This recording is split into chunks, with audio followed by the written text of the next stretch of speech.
2026 ये तारीख आप अपने दिमाग में फिट कर लीजिए या किसी डायरी में लिख लीजिए, क्योंकि इस दिन से आपका ओटीपी डालने का तरीका, यूपीआई पेमेंट का तरीका और बैंक अकाउंट को सुरक्षित रखने का तरीका हर कुछ बदलने वाला रखेगा। पहला, डायनेमिक टू फैक्टर ऑथेंटिफिकेशन। इसका मतलब अब आपकी हर पेमेंट को जांचा जाएगा कि वो कहां से हो रही है, किस मोबाइल से हो रही है, ये आप ही कर रहे हैं या कोई और। जैसे मान लीजिए अगर आप रोज दिल्ली से पेमेंट करते हैं और एक दिन पेमेंट मुंबई से हुई तो बैंक तुरंत आपके फोन पे एक मैसेज भेजेगा जिसे आप अप्रूव करेंगे, उसके बाद ही किसी भी तरह की पेमेंट होगी, वरना नहीं होगी। दूसरा नियम, बैंकिंग ऐप में स्क्रीनशॉट या स्क्रीन रिकॉर्डिंग पर अब पूरी तरह से बैन लगेगा।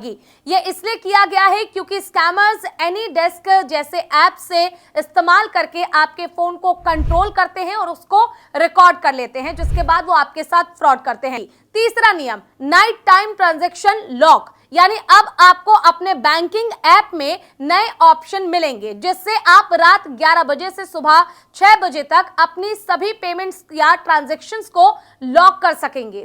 अगर कोई चोर आपके पासवर्ड को जानता भी है तो भी वो आपके खाते से पैसे नहीं निकाल पाएगा। चौथा नियम, स्कैम और फ्रॉड करने वालों का अब ऑटो डिटेक्शन हो, जिसका काम होगा अगर आपके फोन में कोई भी फ्रॉड करने वाला ऐप या मालवेयर डाउनलोड हो गया है या कर दिया गया है तो जैसे ही आप ट्रांजैक्शन करेंगे उस समय ये आपके पास बार बार एक वार्निंग वो देगा है।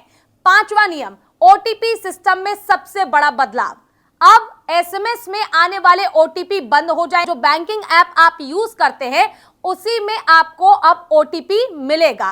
छठा नियम, अब हर ट्रांजैक्शन पे आपसे एक्स्ट्रा सवाल पूछे जाएंगे। फॉर एग्जांपल अगर आप डेली 2000 रुपए निकाल रहे हो और अचानक से आपके खाते से 50,000 या लाखों रुपए निकाले जाते हैं तो आपसे पूछा जा सकता है कि आपकी मां का नाम क्या है या फिर आप किस स्कूल से पढ़े हैं, और इन पर्सनल क्वेश्चंस का जवाब अगर आप होंगे तो आप दे देंगे, ट्रांजैक्शन हो जाएगा। लेकिन अगर स्कैमर्स होंगे तो ये यहां पे फंस जाएंगे।